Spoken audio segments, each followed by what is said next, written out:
खिडारी पहुंच रहे हैं। मुकाबले में भाग लैण वाले खिडारियों नूं द यंग डार्ट और ऑनलाइन रजिस्ट्रेशन करनी लाजमी है। रजिस्ट्रेशन डेडलाइन 30 जून की है। सरबत संगतां दे चरणों में बेनती है कि गत के मुकाबले में पहुंच के वध चढ़ के हाजिरी भरो और खिडारियों के जोर वेखो जी। वाहिगुरू जी का खालसा, वाहिगुरू जी की फतेह। वाहिगुरू जी का खालसा।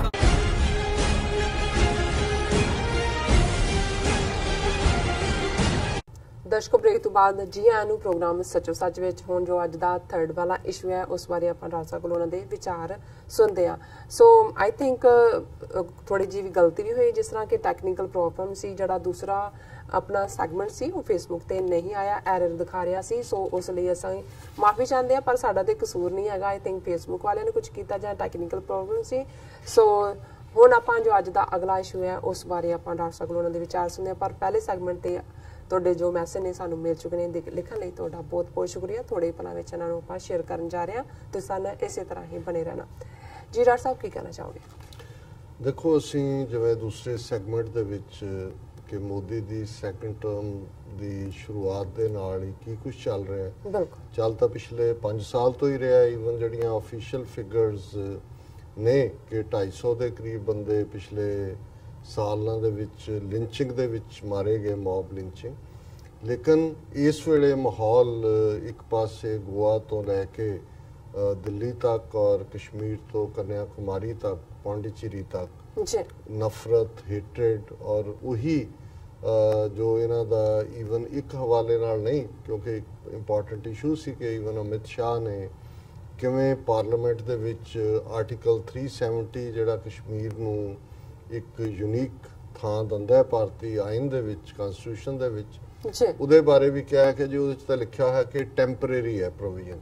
ਔਰ ਨਾਲ ਹੀ ਉਹਨੇ ਕਿਹਾ ਜੀ ਬਿਲਕੁਲ ਅਸੀਂ ਬਰਦਾਸ਼ਤ ਨਹੀਂ ਕਰਾਂਗੇ ਕੋਈ ਸੈਪਰੇਟਿਜ਼ਮ, ਕੋਈ ਦੂਸਰਾ, ਔਰ ਅਸੀਂ ਬਿਲਕੁਲ ਜਿਹੜਾ ਇਹਨਾਂ ਨੂੰ ਹੁਣ ਸਿੱਧੇ ਰਸਤੇ ਲਿਆਵਾਂਗੇ। ਜੋ 72 ਸਾਲ ਦੀਆਂ ਨੀਤੀਆਂ ਸੀ ਉਹ ਕਾਮਯਾਬ ਨਹੀਂ ਹੋਈਆਂ, ਹੁਣ ਅਸੀਂ ਕਾਮਯਾਬ ਕਰਾਂਗੇ। ਸੋ ਜ਼ਾਹਰ ਹੈ ਕਿ ਉੱਥੇ ਬਹੁਤ ਜ਼ੁਲਮ ਚੱਲ ਰਿਹਾ ਹੈ। ਫੌਜ ਜਿਹੜੀ ਹੈ ਉਹ ਮਨਮਾਨੀਆਂ ਕਰ ਰਹੀ ਹੈ ਸਾਰੇ ਪਾਸੇ। ਸਿਵਿਲੀਅਨ ਪੋਪੂਲੇਸ਼ਨ ਦੇ ਵਿੱਚ ਇੱਕ ਡਰ, ਖੌਫ ਹੈ। ਔਰ ਮੈਂ ਸਮਝਦਾ ਹਾਂ ਵੀ ਇਸ ਸਾਰੇ ਦੇ ਵਿੱਚ ਇੱਕ ਪਾਸੇ ਜ਼ੁਲਮ ਦੀ ਕਹਾਣੀ ਹੈ ਔਰ ਕਿਤੇ ਕਿਤੇ ਜਿਹੜੀ ਤੁਹਾਨੂੰ ਕਈ ਵਾਰ ਜਿਹਨੂੰ ਤੁਸੀਂ ਰੇ ਆਫ ਹੋਪ ਐਂਡ ਫੇਥ ਕਹਿੰਦੇ ਹੋ, ਕੋਈ ਫਿਲਮਾਂ 'ਚ ਮੇਰਾ ਇੰਟਰਸਟ ਤਾਂ ਨਹੀਂ ਹੁੰਦਾ, ਲੇਕਿਨ ਮੈਨੂੰ ਇਹ ਪਤਾ ਹੈ ਕਿ ਵੀ ਆਮਿਰ ਖਾਨ ਨੇ ਜਦੋਂ ਦੰਗਲ ਸ਼ਾਇਦ ਫਿਲਮ ਬਣਾਈ ਜਿਹੜੀ ਕਿ ਵਿਮਨ ਐਮਪਾਵਰਮੈਂਟ ਨੂੰ ਸ਼ੋਅ ਕਰਦੀ ਸੀ ਔਰ ਉਹ ਕਾਫੀ ਚਾਈਨਾ 'ਚ ਵੀ ਬੜੀ ਪਪੂਲਰ ਉਹਨੇ ਬਣਾਈ। ਔਰ ਉਹਦੇ 'ਚ ਇੱਕ ਕਸ਼ਮੀਰ ਦੀ ਬੱਚੀ ਜਿਹੜੀ ਈਵਨ ਮੇਰਾ ਖਿਆਲ ਹੈ ਉਦੋਂ ਐਡਲਟ ਨਹੀਂ ਸੀ, ਟੀਨੇਜਰਸ, ਯੰਗ ਏਜ ਦੀ, ਉਹਨੂੰ ਵੀ ਉਹਦੇ ਸ਼ਾਇਦ ਉਹਦਾ ਵਸੀਮ ਜ਼ਹਿਰਾ ਜਾਂ ਇਸ ਕਿਸਮ ਦਾ ਨਾਂ ਹੈ, ਮੈਂ ਐਗਜ਼ੈਕਟਲੀ ਸਟੋਰੀ ਨਹੀਂ ਕੱਢੀ। ਔਰ ਉਹ ਬੜੀ ਪਪੂਲਰ ਹੋਈ, ਫਿਲਮ ਨੂੰ ਵੀ ਅਵਾਰਡ ਮਿਲੇ, ਉਹਦੀ ਐਕਟਿੰਗ ਨੂੰ ਵੀ ਬਾਅਦ 'ਚੋਂ ਫਿਲਮੀ ਦੁਨੀਆ ਦੇ ਵਿੱਚ ਵੀ ਆਈ। ਉਹਨੇ 1-2 ਫਿਲਮਾਂ ਕੀਤੀਆਂ, ਇੱਕ ਅੱਧੀ ਸ਼ਾਇਦ ਆਉਣ ਵਾਲੀ ਹੈ। ਉਹਨੇ ਸੰਡੇ ਜਦੋਂ ਟਵੀਟ ਕੀਤਾ ਆਪਣੇ ਟਵਿੱਟਰ ਤੇ ਉੱਤੇ, ਉਹਨੇ ਕਿਹਾ ਕਿ ਜੀ ਮੈਂ ਇਹ ਮਹਿਸੂਸ ਕਰਦੀ ਹਾਂ ਪਿਛਲੇ 5 ਸਾਲ ਤੋਂ, ਉਹ ਸ਼ਾਇਦ ਉਦੋਂ 12-13 ਸਾਲ ਦੀ ਸੀ, 18 ਸਾਲ ਦੀ ਹੋਏਗੀ, ਕਿ ਮੈਂ ਪਿਛਲੇ 5 ਸਾਲ ਤੋਂ ਫਿਲਮ ਇੰਡਸਟਰੀ ਦੇ ਵਿੱਚ ਹਾਂ, ਪਰ ਮੈਂ ਇਹ ਮਹਿਸੂਸ ਕੀਤਾ ਕਿ ਮੇਰਾ ਈਮਾਨ ਕਮਜ਼ੋਰ ਹੋਇਆ ਔਰ ਮੇਰੀ ਜ਼ਿੰਦਗੀ 'ਚ ਬਰਕਤ ਨਹੀਂ ਹੈ।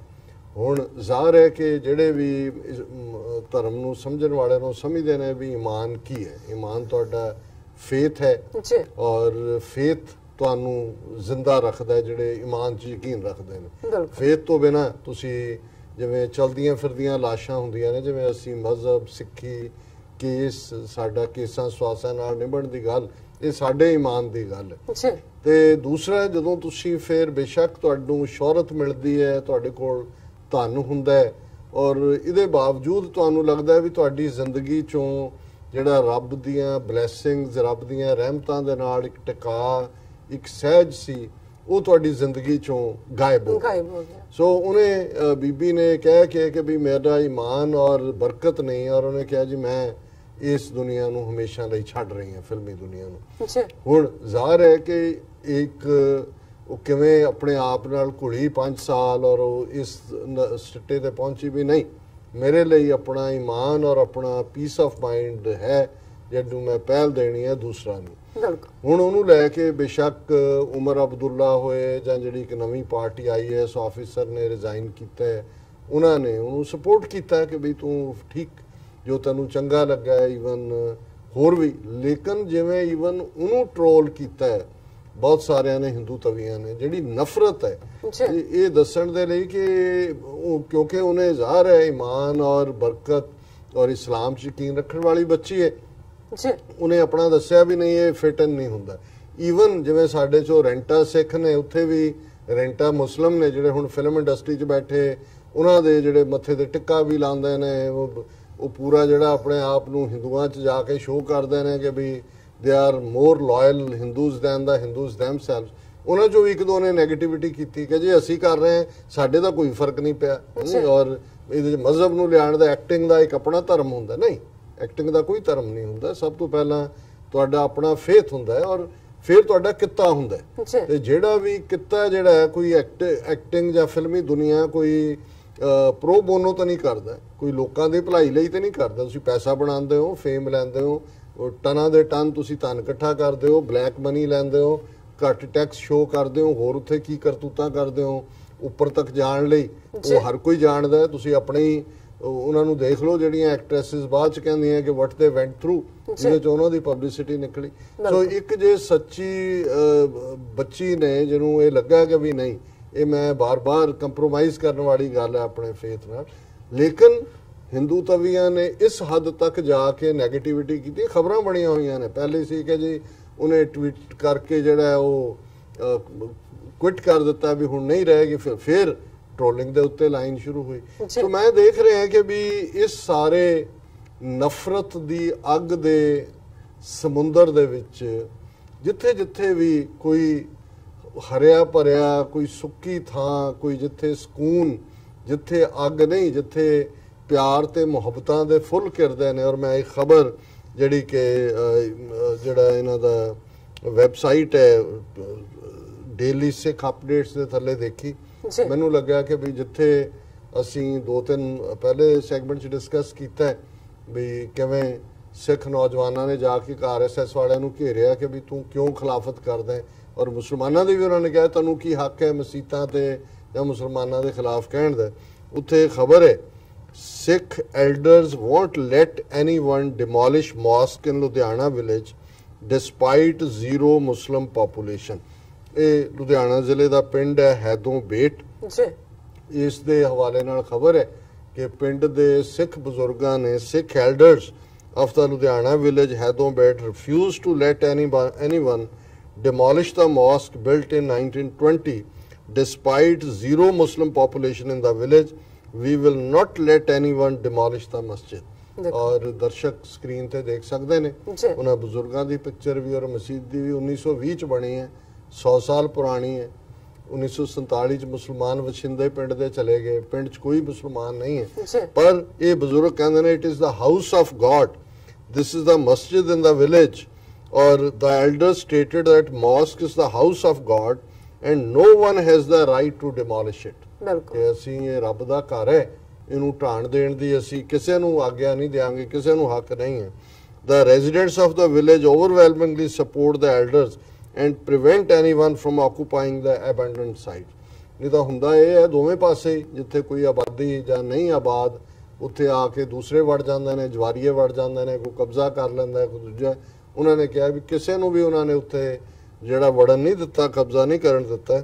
The elders stated that as long as they live in the mosque, as long as they live, the mosque will stand and they will stand guard to prevent demolition. उन्होंने कहा जी जिन्नी तक साढ़े साह है ये मसीत इवें ही रहेगी और असी इस नूं कायम रखण दे लई कुछ भी जिहड़ा है कुर्बान करन नूं तैयार है। The Muslim population of the village moved to newly formed Pakistan in 1947 and abandoning their places of worship। और फिर जिहड़ा इस खबर दे विच हवाला दिता गया है कि ये जिहड़ी सारी इंस्पिरेशन साडे फेथ च जिहड़ी गल और खास तौर ते श्री गुरु हरगोबिंद साहब ने जदों हरगोबिंदपुरा वसाया और मुस्लिम रेजिडेंट्स दे लई जिहड़ा मसीत बनवाई, जिहड़ी गुरु की मसीत कहवांदी है, 47 ਚ ਉਹਨੂੰ ਨਿਹੰਗ ਸਿੰਘਾਂ ਨੇ ਜਿਹੜਾ ਉਹਨਾਂ ਦੀ ਸਾਂਭ ਸੰਭਾਲ ਕੀਤੀ ਔਰ 70 ਸਾਲ ਬਾਅਦ ਵੀ ਉਹ ਮਸਜਿਦ ਜਿਹੜੀ ਹੈ ਉਹ ਗੁਰੂ ਕੀ ਮਸਜਿਦ ਦੇ ਤੌਰ ਤੇ ਜਾਣੀ ਜਾਂਦੀ ਹੈ। ਸੋ ਸਾਡੇ ਲਈ ਇੱਕ ਪਾਸੇ ਉਹ ਹਿੰਦੂ ਤਵੀ ਨੇ ਜਿਨ੍ਹਾਂ ਨੇ ਬਾਬਰੀ ਮਸਜਿਦ ਢਾਈ, ਅੱਜ ਜੋ ਹਾਲ ਕਰ ਰਹੇ ਨੇ ਈਵਨ ਦਿੱਲੀ 'ਚ ਵੀ, ਹੁਣ ਦਿੱਲੀ 'ਚ ਅਸੈਂਬਲੀ ਚੋਣਾਂ ਹੋਣ ਵਾਲੀਆਂ ਨੇ ਔਰ ਹਿੰਦੂ ਮੁਸਲਿਮ ਫਸਾਦ ਦੀ ਲਾਈਨ ਦੇ ਥੱਲੇ ਕੱਲ ਕੋਈ ਝਗੜਾ ਕਿਸੇ ਪਾਰਕਿੰਗ ਲੋਟ 'ਚ ਹੋਇਆ, ਮੁਸਲਿਮ ਆਬਾਦੀ ਦੇ ਨਾਲ ਲੱਗਦਾ ਹੈ, ਫਿਰ ਇਹ ਆਇਆ ਜੀ ਮੁਸਲਿਮ ਆਬਾਦੀ 'ਚ ਇੱਕ ਦੁਰਗਾ ਮੰਦਿਰ ਉਹਦੀਆਂ ਮੂਰਤੀਆਂ ਤੋੜਤੀਆਂ, ਅੱਧੀ ਰਾਤ ਨੂੰ 20-25 ਬੰਦਿਆਂ ਦੀ ਭੀੜ ਆਈ ਔਰ ਉੱਥੇ ਟੈਨਸ਼ਨ, ਕਮਿਊਨਲ ਵਾਇਲੈਂਸ ਹੈ। ਮੈਨੂੰ ਇਹ ਲੱਗਦਾ ਹੈ ਕਿ ਇਹਨਾਂ ਨੇ ਹੁਣ ਦਿੱਲੀ ਅਸੈਂਬਲੀ ਇਲੈਕਸ਼ਨਾਂ ਤੋਂ ਪਹਿਲਾਂ ਦਿੱਲੀ 'ਚ ਵੀ ਇਹ ਫਸਾਦ ਕਰਵਾਉਣੇ ਨੇ। ਸੋ ਸਾਡਾ ਨਾ ਅਸੀਂ ਬੁੱਤ ਤੋੜਨ 'ਚ ਯਕੀਨ ਰੱਖਦੇ ਹਾਂ ਕਿ ਕੋਈ ਮੰਦਿਰ 'ਚ ਵੜ ਕੇ ਤੋੜੇ, ਜਿਹੜੇ ਆਪ ਹੀ ਤੋੜਦੇ ਨੇ, ਤੇ ਨਾ ਹੀ ਅਸੀਂ ਮਸਜਿਦ ਜਾਂ ਗਿਰਜੇ। ਅਸੀਂ ਤਾਂ ਇਸ ਗੱਲ 'ਚ ਯਕੀਨ ਰੱਖਦੇ ਹਾਂ ਕਿ ਭਾਈ ਅਲਟੀਮੇਟਲੀ ਇਹ ਰੱਬ ਦੇ ਘਰ ਨੇ, ਰੱਬ ਦੀ ਬੰਦਗੀ ਕਰਨ ਵਾਲੇ ਜਿਹੜੇ ਨੇ ਉਹਨਾਂ ਦੇ ਲਈ ਇਹ ਮੁਕਾਮ ਨੇ ਔਰ ਹਰ ਮਜ਼ਹਬ ਦੀ ਜਿਹੜੀ ਹਰ ਮਜ਼ਹਬ ਨਾਲ ਸੰਬੰਧਿਤ ਯਾਦਗਾਰ ਹੈ ਜਾਂ ਉਹਨਾਂ ਦੀ ਕੋਈ ਵੀ ਜਿਹੜਾ ਉਹਨਾਂ ਦਾ ਸਿੰਬਲ ਹੈ ਉਸ ਦਾ ਆਦਰ ਕਰਨਾ ਚਾਹੀਦਾ। ਬਿਲਕੁਲ ਡਾਕਟਰ ਸਾਹਿਬ, ਸਾਨੂੰ ਭਾਈ ਗੁਰਮੀਤ ਸਿੰਘ ਜੀ ਬੱਬਰ ਲਿਖਦੇ ਨੇ ਪਹਿਲੇ ਸੈਗਮੈਂਟ ਤੇ, ਡਾਕਟਰ ਸਾਹਿਬ ਪੰਜਾਬ ਵਿੱਚ ਜਿੰਨੀਆਂ ਵੀ ਰੋਡਸ 6 ਲਾਈਨ ਕੀਤੀਆਂ ਜਾ ਰਹੀਆਂ ਨੇ, ਜੋ ਵੀ ਗੁਰਦੁਆਰਾ ਮੰਦਿਰ ਦਰਗਾਹ ਆਉਂਦੀ ਹੈ ਸਭ ਨੂੰ ਰਿਮੂਵ ਕੀਤਾ ਜਾਏਗਾ by order of Supreme Court of India. ਇਹਨਾਂ ਨੇ ਮੰਦਿਰ ਦੇ ਬਹਾਨੇ RSS ਵਰਕਰਸ ਇਕੱਠੇ ਕਰਕੇ ਵਿਰੋਧ ਕਰਾਂਗੇ ਔਰ ਸਾਡੇ ਕੋਲ ਹਾਂਜੀ ਕਰਾਂਗੇ।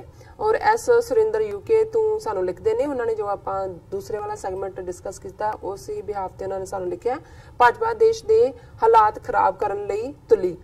ਦੇਸ਼ ਦੇ ਹਾਲਾਤ ਕਿੰਨੇ ਹੇਠਲੀ ਪੱਧਰ ਤੇ ਚਲੇ ਗਏ ਹਨ। ਅਜੇ ਕੱਲ ਭਾਜਪਾ ਜਿੱਤੀ ਹੈ, ਇਹ ਆਸਮਾਨ ਤੇ ਥੁੱਕਣ ਲੱਗ ਪਏ ਹਨ। ਇਸ ਦੀ ਭੂਤਰੀ ਬਾਂਦਰ ਸੈਨਾ ਨਿਤ ਦਿਹਾੜੀ ਕਿਸੇ ਘੱਟ ਗਿਣਤੀ ਨੂੰ ਬੇਵਜ੍ਹਾ ਗਿੱਦੜ ਕੁੱਟ ਕਰ ਰਹੀ ਹੈ, ਜਿੱਥੇ ਇਹ ਲੋਕਾਂ ਨੂੰ ਕੁੱਟ-ਕੁੱਟ ਮਾਰ ਰਹੇ ਹਨ। ਦੂਜੇ ਪਾਸੇ ਭਾਜਪਾ ਦੇ ਲੀਡਰ ਬਾਜ਼ਾਰੂ ਭਾਸ਼ਾ ਵਿੱਚ ਬਿਆਨਬਾਜ਼ੀ ਕਰ ਰਹੇ ਹਨ।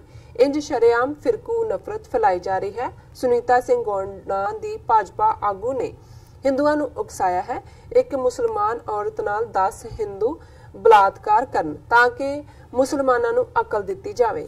ਇਹ ਇੱਕ ਔਰਤ ਹੋ ਕੇ ਇੰਨੀ ਗੰਦੀ ਭਾਸ਼ਾ, ਉਹ ਵੀ ਔਰਤਾਂ ਲਈ ਲੱਖ ਲਾਨਤ ਐਸੇ ਸੈਕੂਲਰ ਸਿਸਟਮ ਦੇ ਜਿੱਥੇ ਸ਼ਰੇਆਮ ਲੀਡਰ ਬਾਜ਼ਾਰੂ ਭਾਸ਼ਾ ਵਰਤ ਰਹੇ ਹਨ। ਦੇਸ਼ ਦਾ ਕਾਨੂੰਨ ਇਹਨਾਂ ਫਿਰਕੂ ਲੋਕਾਂ ਅੱਗੇ ਹੱਥ ਬੰਨ ਕੇ ਬੈਠਾ ਹੈ। ਅਗਰ ਇਹ ਬਿਆਨ ਕੋਈ ਘੱਟ ਗਿਣਤੀ ਵਾਲੇ ਨੇ ਦਿੱਤਾ ਹੁੰਦਾ, ਹੁਣ ਤੱਕ ਕਾਨੂੰਨ ਨੇ ਪਤਾ ਨਹੀਂ ਕਿਹੜਾ ਕੇਸ ਪਾ ਕੇ ਜੇਲ੍ਹ ਵਿੱਚ ਸੁੱਟ ਦੇਣਾ ਸੀ। ਭਾਜਪਾ ਲੀਡਰ ਦੇ ਇਸ ਤਰ੍ਹਾਂ ਦਾ ਬਿਆਨ ਫਿਰਕੂ ਮਾਹੌਲ ਪੈਦਾ ਕਰੇਗਾ। ਭਾਜਪਾ ਦੇਸ਼ ਵਿੱਚ ਖੂਨੀ ਟਕਰਾਅ ਪੈਦਾ ਕਰ ਰਹੀ ਹੈ। ਸੋ ਕੁਲਵਿੰਦਰ ਸਿੰਘ ਸਾਹ ਲਿਖਦੇ ਨੇ, ਦਿਲ ਬੇਈਮਾਨ ਨੀਤਾਂ ਮਾੜੀਆਂ। ਆਮਿਰ ਸ਼ਾਹਜਾਨ ਸਾਹ ਲਿਖਦੇ ਨੇ, ਖਾਲਿਸਤਾਨ ਜ਼ਿੰਦਾਬਾਦ, ਪਾਕਿਸਤਾਨ ਜ਼ਿੰਦਾਬਾਦ। ਭਾਈ ਗੁਰਮੀਤ ਸਿੰਘ ਬੱਬਰ ਜੀ ਸਾਨੂੰ ਫਤਿਹ ਬੁਲਾਉਂਦੇ ਨੇ। ਇਰਫਾਨ ਸ਼ਾਹਜਾਨ ਸਾਨੂੰ ਜੀਆਂ ਨੂੰ ਕਹਿੰਦੇ ਨੇ। ਬਾਜ ਸਿੰਘ ਲਿਖਦੇ ਨੇ, ਹੁਣ ਦੇਖਣ ਵਾਲੀ ਗੱਲ ਇਹ ਹੈ ਕਿ ਇਹ ਪਹਿਲਾ ਖਾਲਿਸਤਾਨ ਬਣਾਉਂਦੇ ਹਨ ਜਾਂ ਕਰਤਾਰਪੁਰ ਕੋਰੀਡੋਰ, ਕਿਉਂਕਿ ਖਾਲਿਸਤਾਨ ਦਾ ਠੇਕਾ ਵੀ ਭਾਰਤ ਕੋਲ ਹੀ ਹੈ।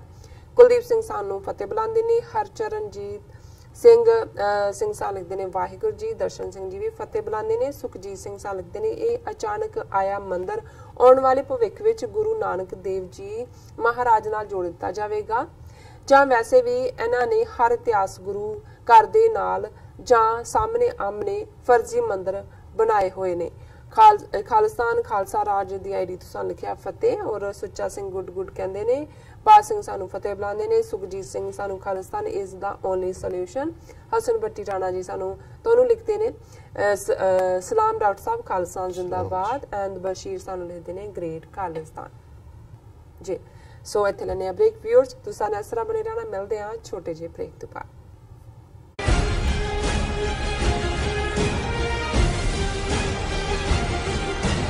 ਕੀ ਤੁਸੀਂ ਰੋਜ਼ਾਨਾ ਕੰਮ ਤੇ ਆਪਣਾ ਵਧੇਰੇ ਸਮਾਂ ਬਿਤਾਉਣ ਤੋਂ ਪਰੇਸ਼ਾਨ ਹੋ? ਆਪਣੀ ਪੂੰਜੀ ਨੂੰ ਕੰਮ ਤੇ ਲਗਾਓ, ਸਾਡੇ ਨਾਲ ਇਨਵੈਸਟ ਕਰੋ